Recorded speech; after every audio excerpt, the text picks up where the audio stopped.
Rasulullah SAW tawaf setiap malam di kota Surabaya. Nek pemanis ya lambe aja itu ibarat ini gak apa-apa. Tapi kalau sudah benar-benar itu dicatat pada satu kitab ya diyakini ya, nanti terus-menerus yang mempelajari bukan dari kalangan keluarga internal Mbak Alawi saja, tapi ya orang-orang kita, kiai juga, santri-santri kita juga, apalagi santri-santri Nahdien ini kurang waspada.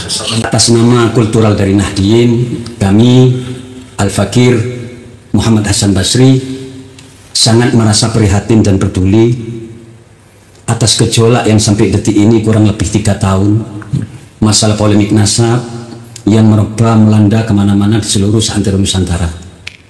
Kami sesungguhnya amat sangat prihatin kepada saudara-saudari kami, para alumni-alumni pondok pesantren, juga para guru-guru kami semuanya yang masih belum mendapatkan anugerah hidayah dari Allah Subhanahu wa Ta'ala atas perjuangan ulama-ulama Nusantara dalam meluruskan, mencerdaskan masyarakat, khususnya warga NU kultural.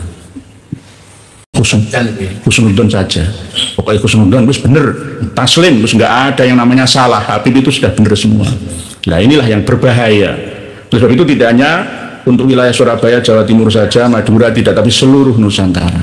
Kami mohon doa pangestu dari para kiai tokoh masyarakat Surabaya Utara semua yang rawuh pada malam hari ini, khususnya bahwa jika nanti terjadi duel di pengadilan, saya yang akan terlibat.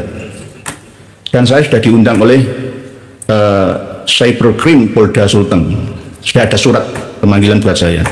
Tapi saya sudah memasrahkan ke kuasa hukum saya. Sementara masih kami nasihati jangan diteruskan. Karena ini dorongan yang sangat kuat oleh orang-orang hebat. Gubernurnya itu ada 5 ya, belum lagi polda-polda setempat ya, belum lagi yang ada di Jakarta, sampai Mabes Polri saja itu kewalahan. Intinya nanti ini akan menjadi peristiwa penting ya, dan inilah yang kami tunggu-tunggu. Tetapi kalau bisa hindari saja, itu loh.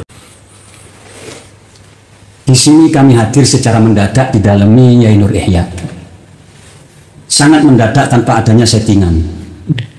Kedatangan kami bersama rombongan teman-teman kami ingin mendapatkan suatu masukan, pencerahan dari beliaunya terkait masalah yang amat sangat sekarang ini merebak terutama di medsos. Jadi untuk saudara-saudari kami yang di luar, di seluruh Nusantara, marilah mumpung kita masih sehat, mumpung kita ini masih diberi kekuatan iman dan Islam, mari kita berjuang bersama-sama untuk meluruskan, bukan membenci. Kita tidak boleh membenci siapapun orangnya, entah itu Islam atau di luar Islam. Karena semua ini kita ciptaan Allah Subhanahu wa Ta'ala. Tidak ada hak kita untuk membenci umat, karena kita sama-sama makhluk Allah. Allah saja melindungi, apalagi kita. Saat-saat ini saya sangat prihatin, miris, lebih-lebih kepada beliaunya Kiai Nur Ihya yang sangat gigih memperjuangkan untuk meluruskan pemahaman daripada polemik nasab yang terjadi.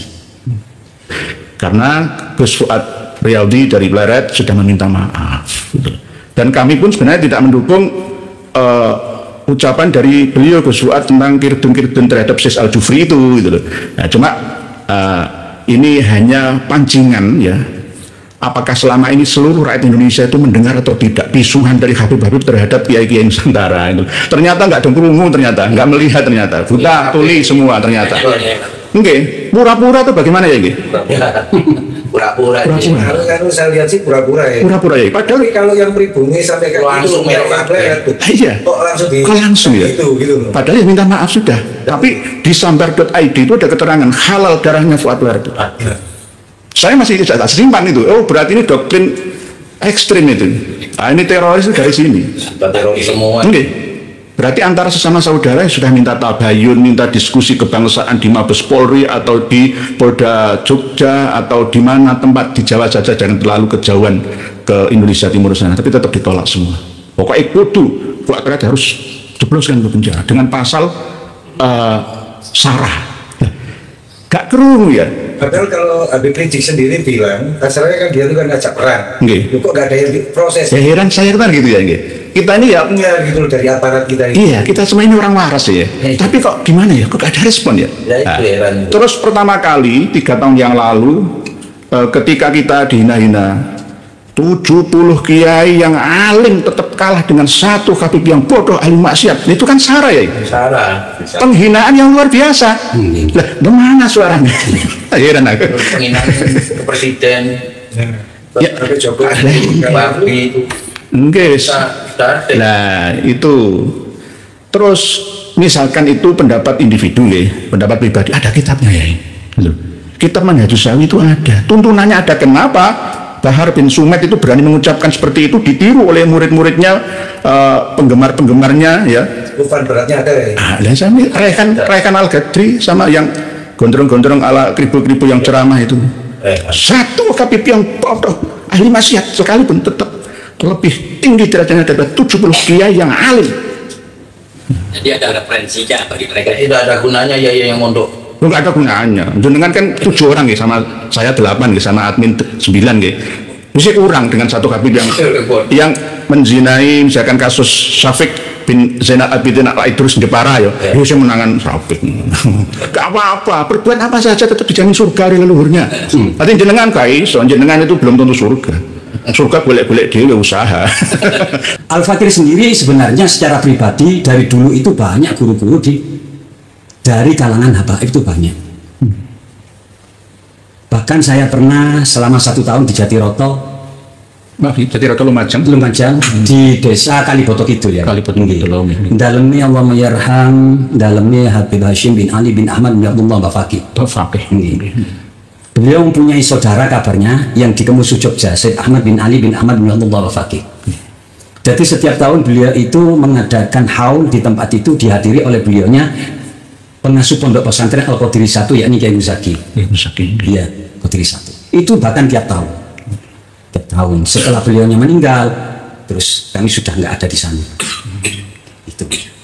Lah terkait hal-hal masalah polemik ini yang menjadi kepedulian dan perhatian kami, mengapa sampai detik ini dari klan sebelah ini sampai detik ini tidak ada data yang amat sangat valid untuk memberikan jawaban dari banyak-banyak pendapat dari kiai-kiai yang telah meluruskan polemik ini. Jadi sebagai warga kultural NU sangat saya berharap agar polemik ini cepat selesai, karena dampaknya bukan hanya sosial, bukan, keamanan pun ini berdampak. Hubungan antara kenegaraan pun berdampak akibat daripada belum selesainya polemik nasab di Nusantara ini. Mengapa sih kita harus mempertahankan diri untuk mengaku sebagai dzurriyyah Rasul? Kita cukup sebagai umat Rasul itu sudah sangat amat bahagia, mulia ya, sudah mulia tinggi. Kok dipaksakan untuk menjadi dzurriyyah Rasul ini apa sih? Gimana saya mau tanda kutip? Mungkin ini di luar urusan tujuan akhirat. Ini yang saya khawatirkan sampai detik ini. Makanya apa yang pernah disampaikan oleh beliau, salah satu guru itu, di zaman-zaman ini memang sayati zaman syarrun wa ba'dahu mimma qablahu. Semakin rusak. Jadi semakin tahun, semakin hari, semakin bulan, semakin tahun ini bertambah rusak, bertambah rusak, bertambah rusak. Nah, sedangkan kita orang yang punyai, dibekali, dikaruniai ilmu oleh Allah Subhanahu wa Ta'ala, tidak mau memperjuangkan nasib rakyat kita. Terus jadi apa negara kita ini? Bagaimana tanggung jawab kita sebagai orang yang dikaruniai ilmu kelak di akhirat apabila kita bertemu dengan Allah dan Rasulullah? Jadi kami berharap kepada saudara-saudara kami, khususnya yang hadir di podcast malam ini, marilah kita bersama-sama memperjuangkan negara kita, pemahaman kita, kebersamaan kita dalam meluruskan dan mencerdaskan anak bangsa, terutama dari kultural Nahdliyin yang saat ini. Nah, kalau kembali wah pakai seperti ini lah, jenengan kan malah tambah kualat dong. Jenengan gurunya juga Habib Bafaqih. Nah, waktu jenengan berguru kepada habaib itu, apakah jenengan juga diijazai ya? Mungkin amalan rotib al-fadat, atau harus sholawat simtuduror, atau rotib ba'abud, atau wirdul latif, atau apa ya? Di era 80-an, mungkin 80-an itu terus terang kami lontang-lantung ke sana kemari sama beliaunya, Muhammad Hashim itu nggak pernah ada ijazah. Nggak ada ijazah. Nggak pernah ada rotib al-haddad, simtuduror dan lain-lain, itu nggak pernah. Enggak ada. Cuma ujangan beliau apa itu kalau bahasa Nabi bahasa Jawa ini gue wis ngaji yo jari-jarimu sing limo. Insyaallah dadi wong selamat. Napa pik? Siji dadi wong ojo komedi. Api kudu rendah diri. Api terus berkali kudu. Nomor kali kudu tabassam, murah senyum. Nggih, mesem.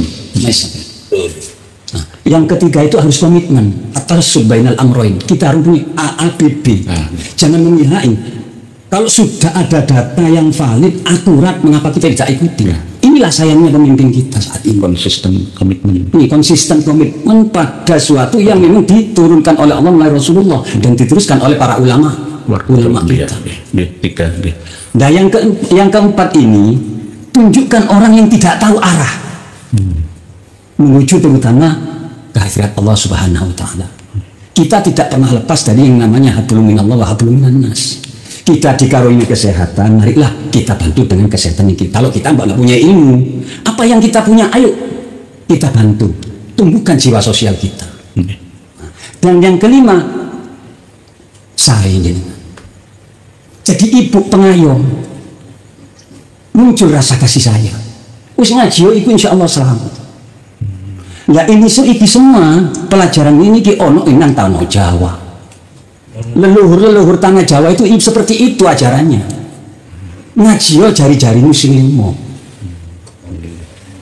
Wis ojo macem-macem. Ngoten ya. Berarti enggak ada Ratibul Hadad. Ratibul Hadad ini saya mengenal ini tahun 2005.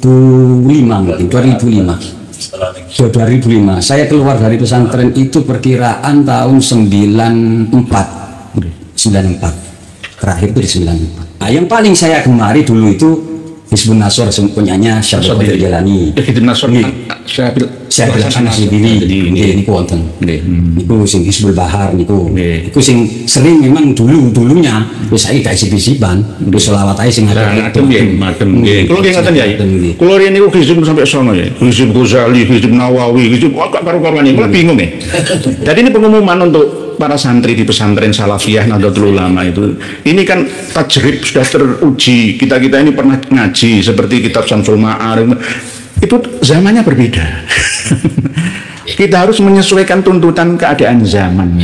Tadi yang panjenengan sampaikan dari guru panjenengan dari Markabah Fakih Habib Alawi itu nggak ada salahnya. Saya Hari 5 itu walaupun secara khusus tidak tercatat dalam satu kitab, tetapi isinya itu merangkum. Bagus isinya. Nggak apa-apa diamalkan. Nah saat ini mengapa saya prihatin juga pemuda-pemudi kita terutama kultur NU. Ini yang sangat prihatin. Makanya kita bersyukur, mari mumpung ada sesepuh-sesepuh kita yang mau membuka sejarah kebenaran Nusantara. Kalau seandainya tidak ada beliau-beliau mau kemana kita? Sedangkan kita dalam Quran mungkin saya mengingat itu pendapat dari Nabiullah Ibrahim. Marilah kita tinggalkan kenangan kepada pemuda-pemudi kita, kenangan yang membawa kemaslahatan dan kemanfaatan. Ya kalau yang sesepuh sudah apa? Jangan sampai menyalahkan orang lain apabila negara yang makmur remah ripah loh jinawi toto tentang Kertorajo ini direbut oleh orang lain. Kita hanya gigit jari nanti. Lah saya melihat waktu itu melihat podcastnya Kiai dengan salah satu tokoh yang dari Malang, yang dari mana itu Banyuwangi, Kiai Sinten yang SHMH itu ya. Oh nggih. Sebenarnya saya sangat mencerdaskan, sangat memberikan edukasi masukan masalah ya ditanggapakan masalah kok ahlul bait itu menurut terminologi Al-Qur'an. Nah, sedangkan itu semua sudah dibeberkan lama ya. Data ini sudah data jalur kita virus tumpuan sudah valid, sudah baku.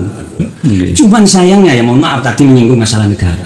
Negara ini ngapunten ingkang kata, mohon maaf yang sebesarnya. Negara mau turun tangan masih di sini ada yang otoritasnya yakni PBNU dan MUI.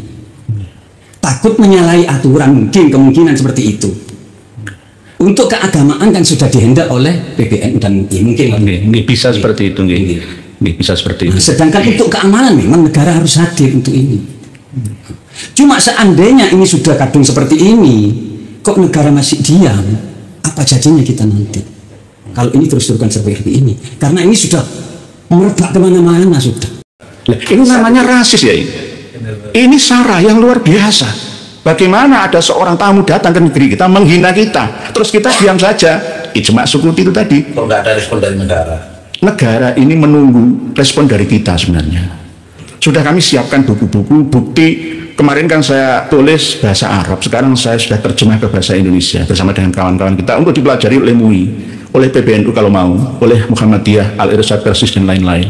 Berarti nggak berlaku organisasi itu kalau gitu ya, kalau ya, ada tindakan seperti itu. Ya kurang tanggap terhadap situasi yang ada, karena dari pimpinan struktural kita yang masih husnudzon, didukung oleh penolan-penolan pondok pesantren Nahdien ya, yang masih juga belum mau terbuka.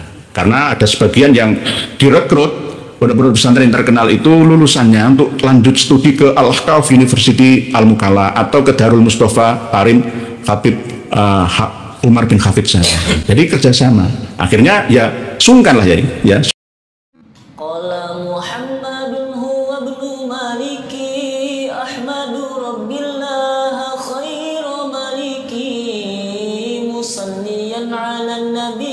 المصطفى وآله المستكملين